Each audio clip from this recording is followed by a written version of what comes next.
Okay, I think I should be live right now. Let me do a sound check. I also got to share too. Let me share this with the people. Uh, it feels earlier than it does. 11 o'clock. Yeah, I don't know, for some reason it feels earlier. You know what I mean? Like I'm not always up this early. But I'm here today. I have some time to kill. Got a big day ahead of me personally. Got a game night to go to. Plus, I have some other stuff I have to do. Visit family, do all that good stuff. So let me. All right. So it says I'm live. Let me share that I'm live. On Discord. Join us on the Overrated Podcast Discord if you haven't already. Um, okay. So let me just share this real quick. All right, let me just go to general. Just go to Overrated Podcast. You should be able to see it. So yeah, Overrated Podcast. That's me and Traditionalist 101, aka Steve. That's our podcast that we do. Um yeah, I've been talking about everything going on with Microsoft on that podcast. Oh, actually, hold on a second. Let me check Twitter. Let me check Twitter real quick before I continue. See if that's going well.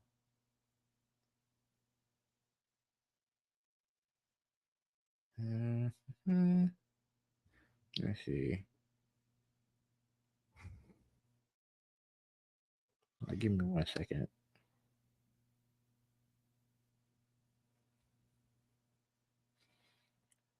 Okay, so it should be showing down live now on Twitter. Let me see.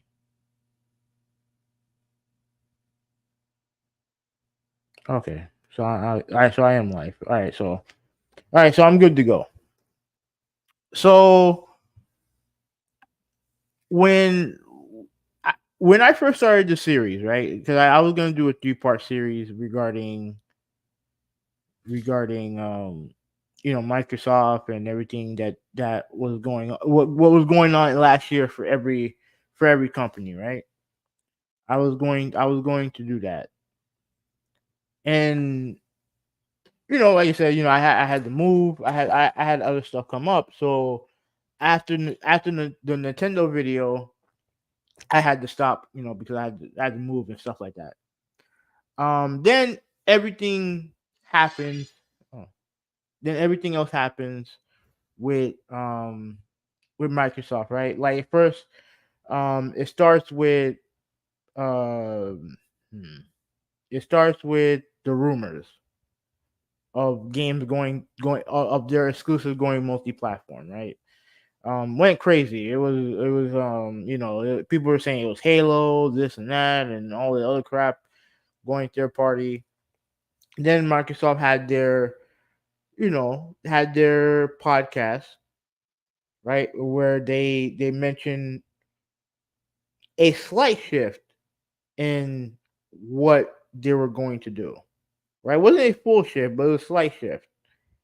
But they never mentioned the games that were going multi-platform. Even though I think at that point in time, it was believed that it was the game that ended up going multi-platform, right? And to me, like, and here's the thing: when I first started the series, I was going to talk about their 2023, right? Like coming out the gate with Hi-Fi Rush, which was a success for them. I was going to talk about Redfall, which didn't do well. I was going to talk about Starfield. While it may not have been the mega hit that Microsoft wanted, at the very least, it did well. It did well, critically, and probably did well financially. Like I said, I don't know the particulars.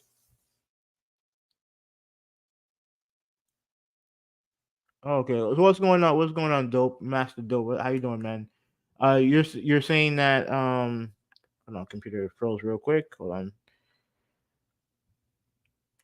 Yeah, it froze real quick. Hold on, give me a second. I saw what you said, but now I can't see it because my computer froze. Okay, okay. Let me go back to it. You said they want to become the best third party company. At least that's what they said. That's what they said. Yeah, we'll get it. We'll get into all that, right? We'll get into all that. And like I said, I was gonna talk about their 2023 basically, and then I was gonna talk about the ABK deal finally going through. And now we have to talk about what they're doing now. And the response I've seen on social media and on Twitter, and I had to talk about it. Like, so I don't want to dismiss their 2023 because I thought their 2023 by and large was good, and I thought they were just going to use that momentum to kind of get back into the console war. You know what I mean? And I guess for me, I guess that was a bit, I was being too optimistic because I think based on what I can tell and what you said, Dope, um it seems like they'd rather go third party without saying it all the way. Because if you watch that podcast that they did, they were very, I don't want to say deceptive, but they were not telling you the full story about what was going on. And maybe because they don't know the full story. Because that podcast to me that they did a couple of like a month ago was something that I felt like caught them off guard. Not the whole porting games to other platform thing. Because like I watched a video of Porter Rock, and he told me, and he was saying that stuff like that, that happens like months in advance, right? And I do agree with him. You're not just on a whim deciding, oh, we're gonna put these games on the platform, and then the dates, are like that quick. If you announce something's coming to the platform and then it comes out like a couple months later, that deal's already been done. So I agree with him there, but it seemed to me that this is something that they were very hesitant to throw this news out there, right? And there was definitely certain signs where they're trying to appease their hardcore fan base, right? And when I mean hardcore fan base, I'm talking about the dudes on Twitter, the fanboys on Twitter that they have in a way weaponized into believing the stuff that they believe. You know what I mean? At least that's how I look at it in my opinion, right? And I'll tell you why. I'll name one guy. I'll name one guy out there, Tim Dog, right? And Tim Dog, the funny thing between me and him is he follows a whole bunch of people. If you're in the gaming space, he'll follow you, right? I remember I made a comment to him, man. I want to say 2014. Like this is around the start of the PS4 Xbox One generation, right? I made a comment to him. It was probably, I don't know if it was an anti Xbox tweet or if it was just a tweet kind of calling him out on something he said that was wrong. We had a mini back and forth. I don't think it was anything malicious, but he followed me, and my rule of thumb when it comes to following people on Twitter is that if either I respect your opinion, and it doesn't matter if you share my opinion or not. Like if we're friends in real life, I'll follow you, right? Like I know a couple of people. Obviously, Steve, I follow him on Twitter. There's other people I follow on Twitter that I know in real life. I'll follow you if I know you in real life, right? or if it's a content creator that I like, I'll follow you. But when it comes to like random interactions, if I don't respect your opinion, I normally don't follow you, right? And around that time, I didn't respect Tim Dog's opinion, right? Even though, yeah, I have heard of him, you know what I mean, but this may be my fault because I was probably still doing the whole console war thing at the time. But if you follow me, I will likely follow you back, right? That was kind of like my rule of thumb. So I decided to follow him back, right? And we've had some arguments back and forth, whatever. But ultimately, the way I look at his Twitter account, yes, was he a corporate shill of Microsoft at the time? Absolutely, he was. Absolutely, he was. I think deep down he wouldn't deny that. But at the end of the day, if just because you're a corporate shill doesn't make you a bad person. And in my heart of hearts, I believe that Tim Dog is a good dude. I really do. Everyone has missteps. Everyone says things they don't mean. Um, but I do think he's a good dude, and I also do think that a lot of the stuff he says, like whether it's like about PlayStation or whatever, is more retaliation more than anything else. Because I do see he gets a lot of shit from PlayStation fans about the opinions he has. Some of it legit, some of it not. But he all he does is really just responds, right? He'll respond, right? He will act like a fanboy on Twitter. And to be honest with you, there's nothing wrong with that. There's nothing wrong with that. As long as you're not being mean spirited, there's nothing wrong with that. Now there are some people who follow mainly. I mean, there's definitely some PlayStation dudes I don't fuck with. But if you're an Xbox dude and you're just saying like crazy random shit, like I'm not gonna respect your opinion, right? Even though there are some Xbox dudes I do follow who do that, but by and large, like when it comes to Tim Dog, I don't think he's a bad dude, and I do think some of the shit he gets on the internet is unwarranted, especially now. And it's not because I prefer PlayStation or whatever. Look, I have all three consoles. That's why I wanted to do this video. I have all three consoles, right? I'm invested in all three consoles. So when I see what Tim Dog is doing now, when everything is hitting the fan with Microsoft and all this stuff that they're doing, I understand why he's frustrated. I do, and not because I let me backtrack a little bit. I'm not saying necessarily that I agree or disagree with his points, but I have to understand where he's coming from. This is a guy who's flown over to LA, yeah, to LA to do for these E3s. He's broken bread with these executives. The pictures are out there, and this is a guy who I think I remember him. I remember him saying, and if I'm wrong, I'm wrong. I apologize for being wrong, but I think he was told by either Phil Spencer or Aaron Greenberg when the Scorpio was coming out. He said something regarding. Oh, this is popping up on my. Sorry, I have something popping up on my screen. They were telling him, "Yo, you're gonna have a lot of stuff to brag about on Twitter." What does that tell you? They don't have to outright, come out and say it, but they put a rocket ship to this man's back. They made him feel like he was part of the family. And all throughout the time, right? And we all know what went on with the Xbox One during that generation, right? All the negativity, all this other stuff, he has stepped by them every step of the way. You know what I mean? Even if he was critical of the brand. He definitely has been over the years, but he has accepted a lot of stuff that a lot of us console users would not have accepted. And a lot of this goes back to what happened with Quantum Break, right?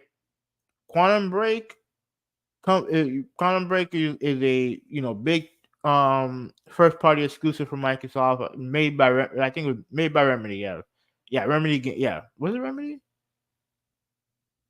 is yeah, Remedy. Yeah, it's Remedy.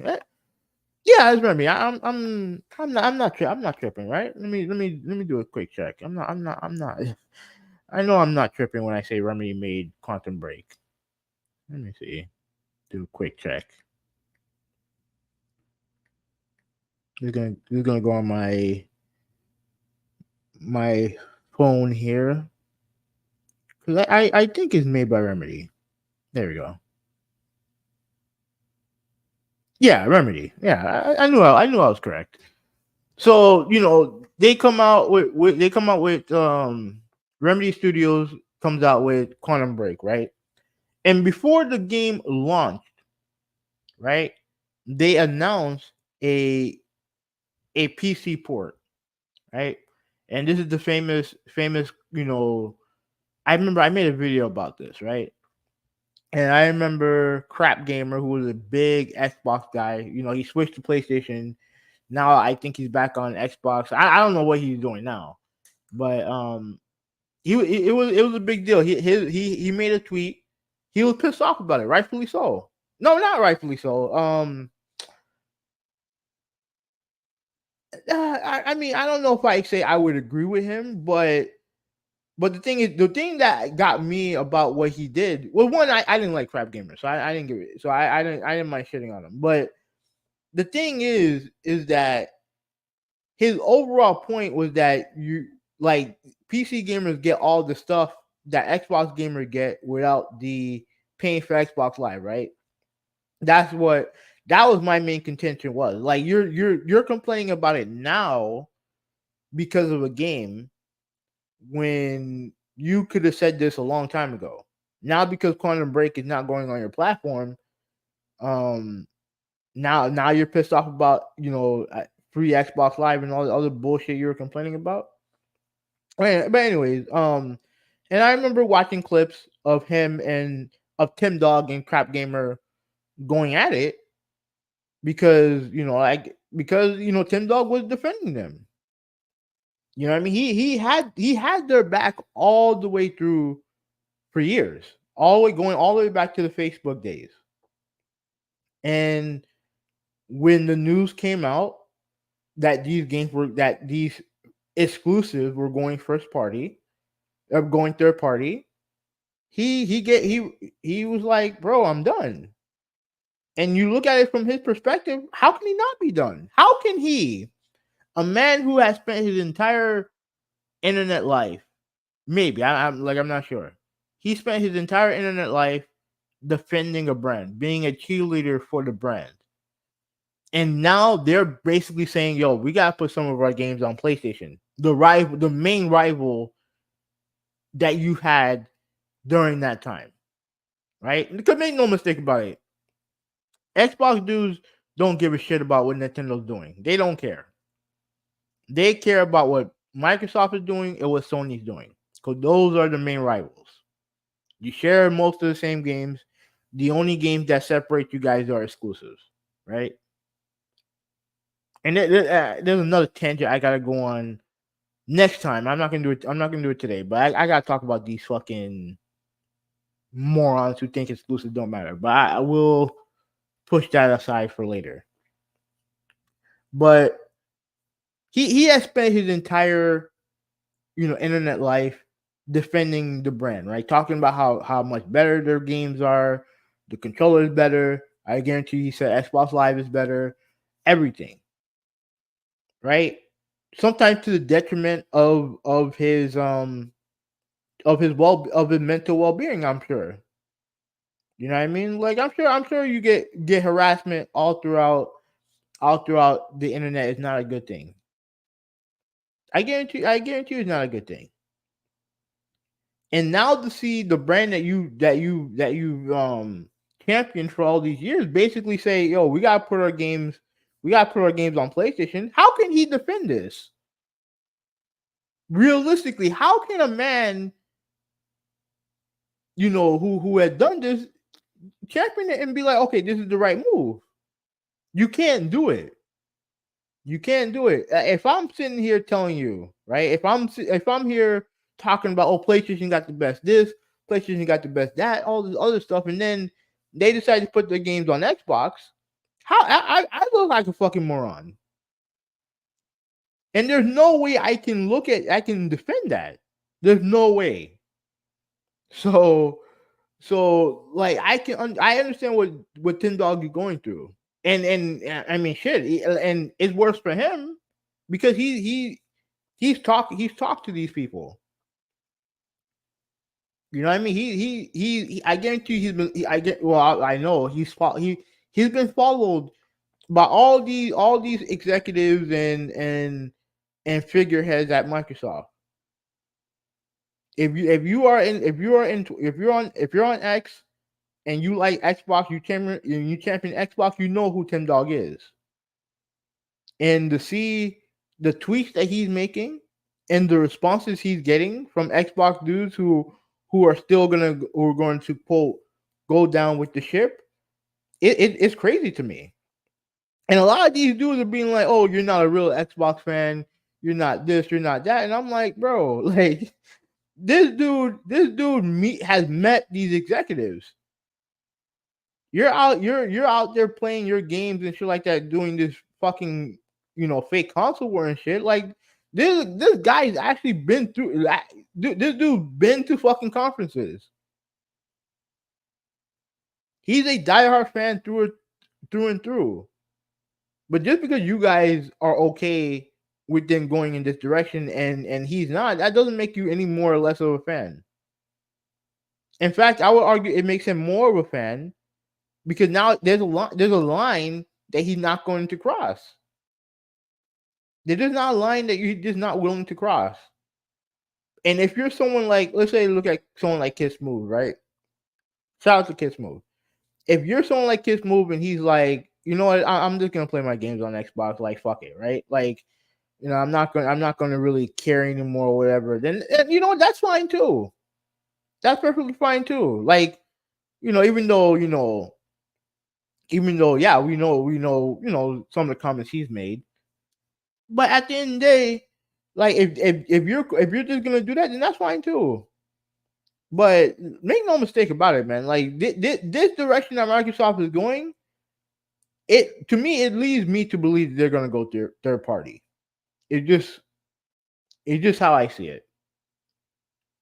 And all right, so traditionalist is in the chat. What's going on, man? Thank you for sharing the video, by the way. But where's the consistency? If fans are upset that their games are going to PlayStation and PC, shouldn't they feel the same way if those games going to huh? Okay. I get what you're saying. I get what you're saying. Here's the thing, Steve. On Twitter, when it comes, like, again, I can only speak for what I see. When it comes to Twitter and when it comes to gaming, the argument has always been more so geared towards PlayStation versus Xbox, right? And when it comes to Nintendo, it's more of Nintendo versus PlayStation. Because you have to remember the people who are arguing. You'll probably find a couple of teenagers here or there, but the main people arguing this stuff are men, grown ass men, and grown ass men who has grown up in the era of gaming, going from probably joining, obviously the younger kids joining during the PS4, Xbox One era, going all the way back to the early days of gaming, right? And around that time, between the three platform holders, right? What's been the biggest rivalry? PlayStation versus Nintendo with the PlayStation 1 versus the N64, and Xbox versus PlayStation with more so with the Xbox 360 versus PS3, that debate, and then going forward, because PS2 versus Xbox, even though the Xbox was a vastly superior console as far as like power and functionality, it couldn't touch the PlayStation when it comes to games. Like, let's all be real here. PlayStation 2, arguably the greatest console of all time, and Xbox, you know, influential console, but it just couldn't measure up when it comes to to sales and games, right? Let's be real. But it wasn't until the 360 era where Microsoft got their biggest foothold. You were there. You obviously you were a big Xbox guy at the time, and that debate has always been between the two.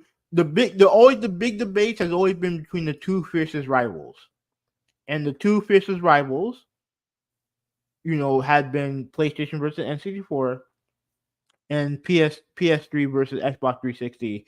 As far as the people who are there left, the people who are here left, like, I'm sure there's some Xbox dudes who don't fuck with Nintendo, and I'm sure there's some Nintendo dudes who don't fuck with Microsoft or Xbox fanboys or whatnot. But when it comes to the battles I see, those are the battles I see more than anything else. So so yeah, if you understand me, you let me know. So yeah, like I like going back to the video, I see it as them going third party, right? Because there was a lot of, I would say, coded language in that podcast they did a couple months ago, right? And to me, the biggest there was a couple things that stood out to me. One, in that press conference and that podcast, they didn't mention the games that were coming to the other platforms, right? We knew we know what they are now. Hi-Fi Rush, Pentiment, Grounded, and Sea of Thieves. But I hearken all the way back to MLB The Show, right? When MLB The Show went multi-plat, everyone shared the news of it going multi-plat, like Microsoft, Nintendo. They all shared the news except for one company, and that was the company that was actually making the game, responsible for making the game. Now Sony, right? And the reason why they did that is because it looks bad on them to make games on other platforms. It just does. And the way Microsoft did here, they did the exact same thing. They did not mention any of the four games, even though they knew. They knew. They could have said it, but they knew. They could have easily said it because, like when we mentioned on the podcast, Steve, the next day those games, they announced the games on the internet.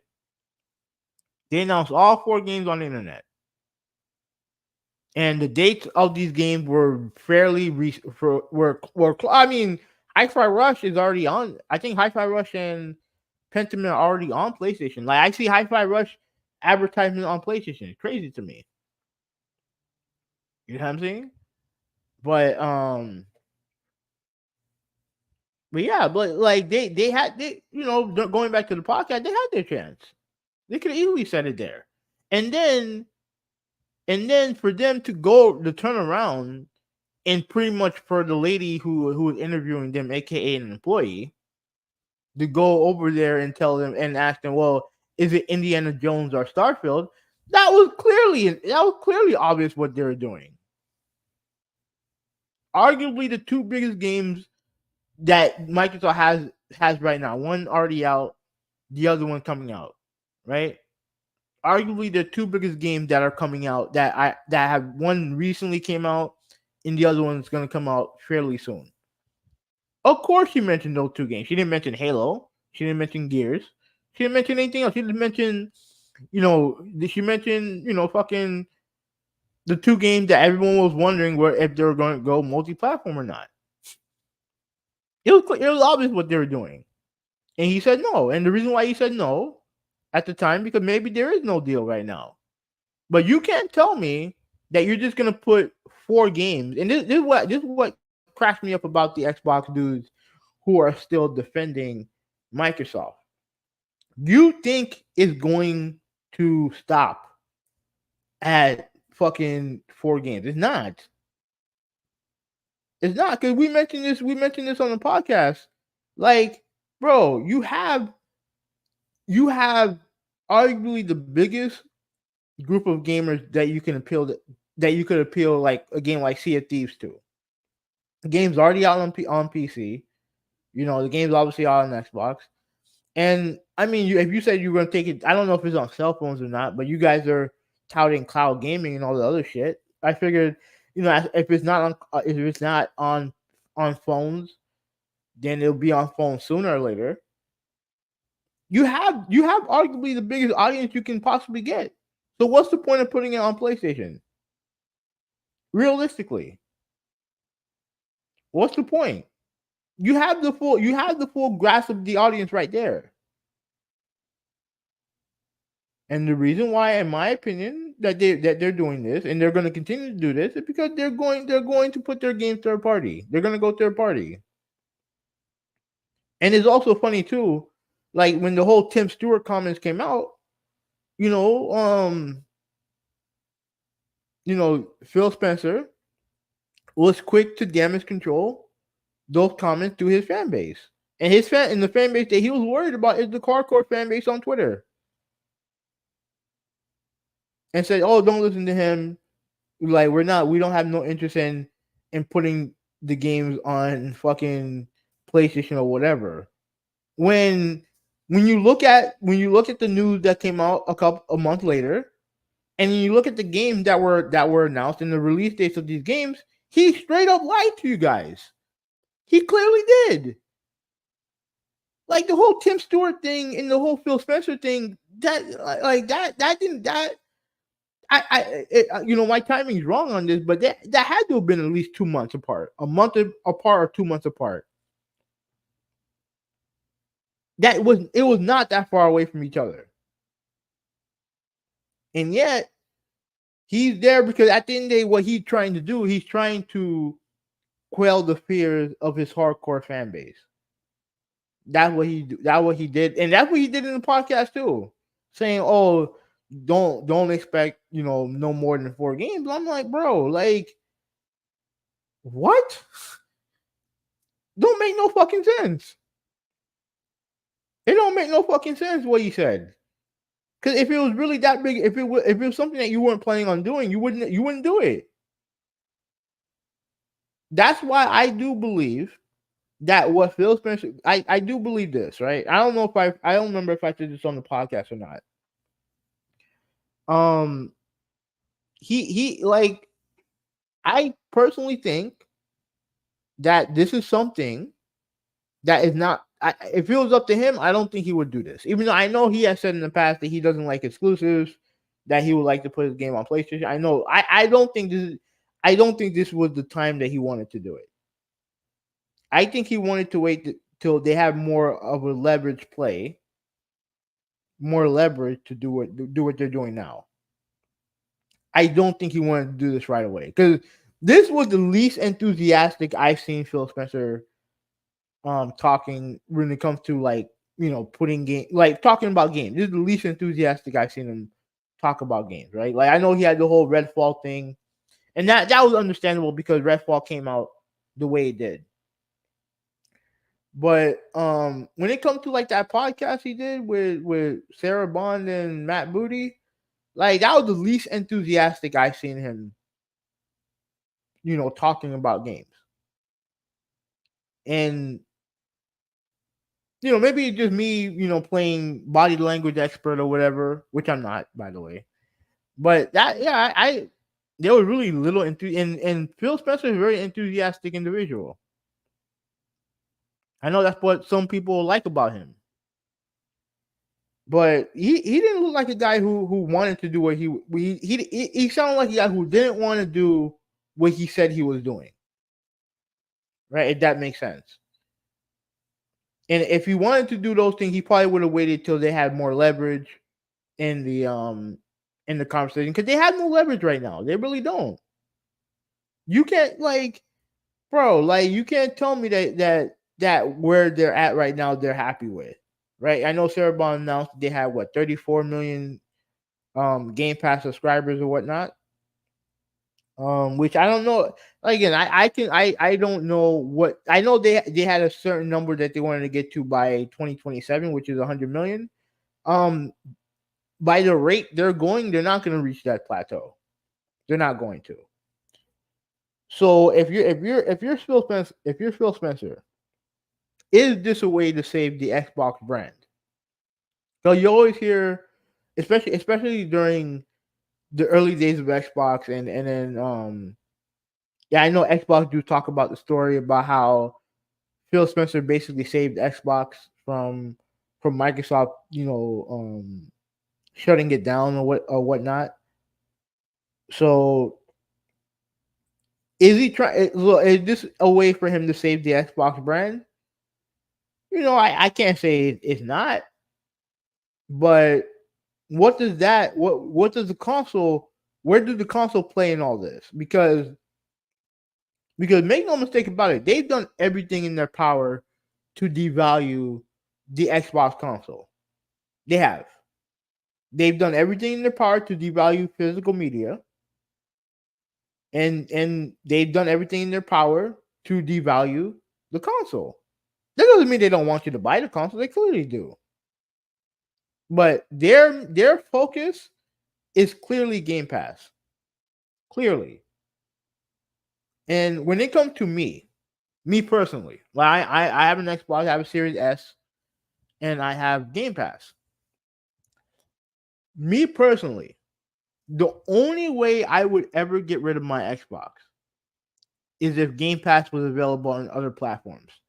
If Game Pass was available on my Switch, then I don't need the Xbox anymore. I simply don't need it. If it was on my PlayStation, I would absolutely get rid of it. Because I don't need it. As long as I can play games, as long as I can play Xbox games on Game Pass with the Xbox, then I'll keep it. If not, then I'll get rid of it. It's as simple as that. And it seems to me that the goal for Microsoft right now is to make sure Game Pass is is their top priority. And it's not their top priority is not the console. It's simply not the console. And for the fanboys out there, like, if you guys want to go, sinking with the ship, I guess that's fine, I guess. But me, I would never, no, I would never ever um go down with the ship of a brand. Even PlayStation would never fucking do that.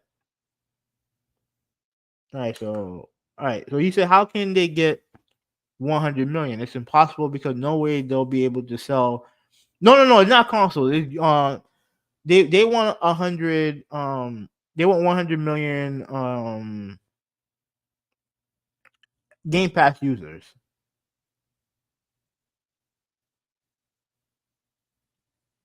Yeah, like they did with the 360. Yeah, no. What I mean, they want 100 million Game Pass users. That's what they want. And I guess based on the thinking that they're saying, that putting these games on other platforms may motivate them to buy Xboxes and play these games. And to me, if you're going to put Game Pass everywhere, then I don't see. Then yeah, they're not going to sell consoles like that. They're not. If you put Game Pass everywhere, but their goal is to make sure Game Pass is number one. That's what their goal is. And from like I was saying to the console dudes, like, yeah, like, even with PlayStation, I would never ever go down with the ship for PlayStation. Absolutely not. Like I said, if they stop, if PlayStation stop giving me exclusive that I can only play on their console, then I'm done with PlayStation. I'm done with console gaming for the most part. Like, I'll still keep my Switch, but I'll absolutely be done with console gaming. Because at the end of the day, if the only thing that you're offering me is exclusives and you can't even do that anymore, then I'm done. No, I mean, fuck, controller preference or UI preference, or what store gives me the better deals preference, and all the other stupid stupid shit that other morons on the internet want you to believe. What makes console gaming great is the games. It's the exclusive games. And if you don't offer me that, then I'm done. I'm not going down with the ship. Fuck no. I ain't getting paid to do that. You know what I mean? Like and I like I said, going back to Tim Dog, I give him props because he could have easily been like, okay, you know what, I'm cool with that. I'm fine. Like they can put their games on PlayStation as long as Phil Spencer is still my friend, I'm good. He could have easily done that. Actually, I'm actually kind of surprised he didn't do that. But now I give him props because he's not going down with the ship. He's not. And none of you guys really should either. If the brand that you like ain't giving you what you want, you have every right to be like, yo, I ain't fucking with this. Like with PlayStation, they like the whole thing that me and Steve talked about, this past Monday with the 900 layoffs that they had, right? Like what annoyed me about that isn't really the layoff because think layoffs happen. Like that's just how life goes. People lose their jobs. It happens. It sucks, but it happens. What annoys me about what happened is that they have a bunch of poor decisions that they're going on over there, right? Like today, Deviation Studios, studio that they help fund, they're closed down. And it's like, you have a studio led by two Call of Duty devs, right? And you made a big deal about signing them, and now they're closed down, and you have nothing to show for it. You have nothing to show for it. And yet we don't have a kill zone. We don't have a what do you call it? Like where's our first person shooter? Where's our exclusive first person shooter? We don't have it. We have to wait for fucking Concord, and we don't even know what the fuck that game is. We have to wait for Fair Game. That game looks like dog shit. But that's a PlayStation video that I'm gonna have to wait for another day. Let's focus back on Microsoft, right? At the end of the day, going down with the ship only makes you look like a moron. Going for every single thing that they're doing just make you look like a moron. Cause like I said with Tim Dog, he he was pro everything they were doing until he couldn't do it anymore. He couldn't defend their business practices anymore. And much like him, much like me, much like a lot of these other people, a lot of them keep it real and a lot of them are phonies. We got into console gaming due to console exclusives. And when those console exclusives are going to other platforms, that's not a good thing. Why do you think I was so pissed off about MLB the Show going to Game Pass? It's not because they had to do it to save the game, which I was in favor of. I was annoyed that a company that I favor was one, and most importantly, was not being upright with their community. And two, they got outmaneuvered by Microsoft to put that game for free on Xbox via Game Pass. They got outmaneuvered. They made themselves look bad, and in turn made me look bad. I know it's a weird thing to get mad about, and like I said, I wasn't like it didn't ruin my day or nothing like that. But yeah, it was something that it wasn't a good look for me. It wasn't a good look for any MLB the Show fan on PlayStation.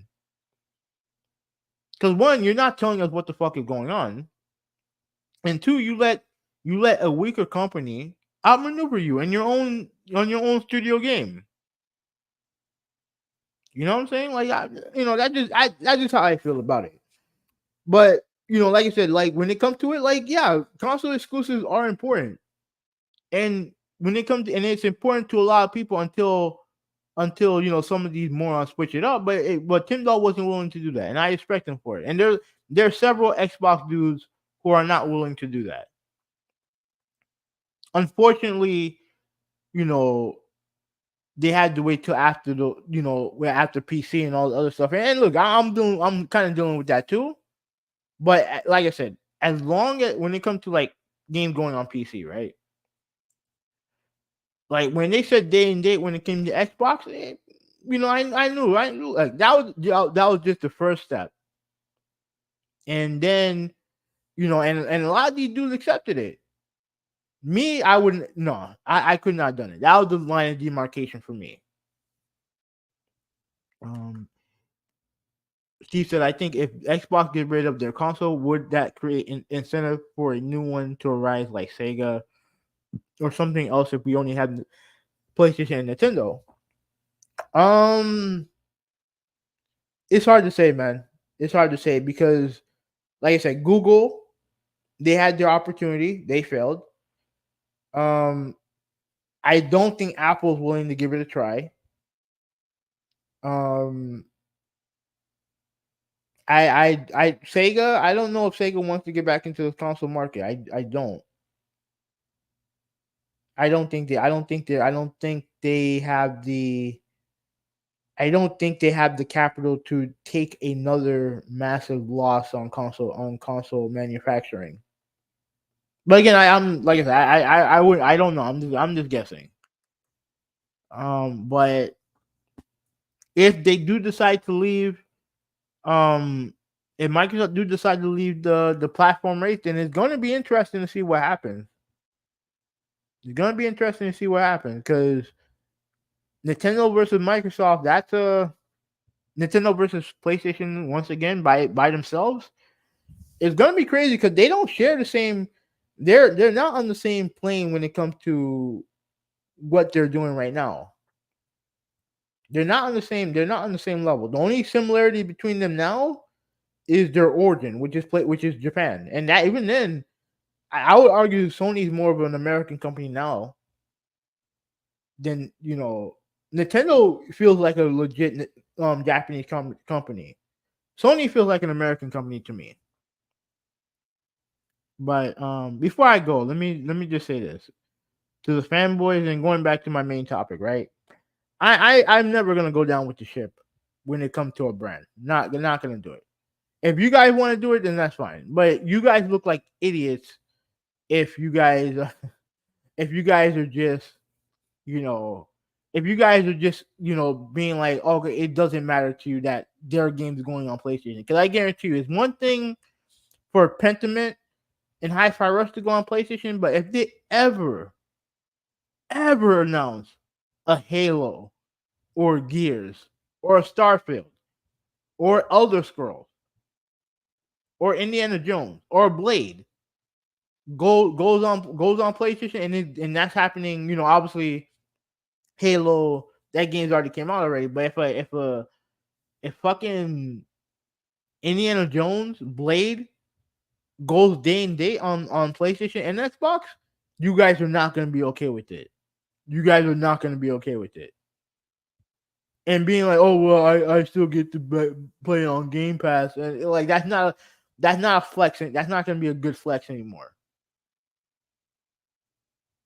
That's not the flex you think it is. You know what I'm saying? But that's just me, man. Yeah, like I said, man. When it comes to Microsoft, like I said, I do wonder what the end game is, but if I had to guess, is them going third party.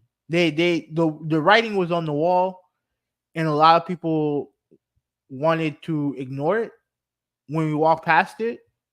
But if it's everywhere, you can't ignore it. But on that note, this is Hoover 186. I am out. Thank you guys for watching. I will see you guys. Oh, by the way, I'm probably going to upload some gaming videos later on today. Do that before I have to pack the PlayStation up and gotta take it to Steve's house. No, take it to my friend's house. And guys like, oh, hold on, let me read this. Let me read this. I wouldn't want that because if we only have two, Sony has no competition anymore. It won't be healthy for the industry because at least back then Nintendo was competing until after the GameCube. Yeah, that's what makes it. That what makes it interesting because they don't. Yeah, because they don't appeal to the same audience. They do not appeal to the same audience. They have audiences that cross over, but by and large, they do not appeal to the same audience. So they're not going to outright compete with each other unless one of them decides to cross over and take some audiences from the other, and more than likely Sony is the one that would do that. You know what I mean? So yeah, we'll see what happens, man. But on that note, let me get the hell out of here, man. Movie 186. I am out. Later.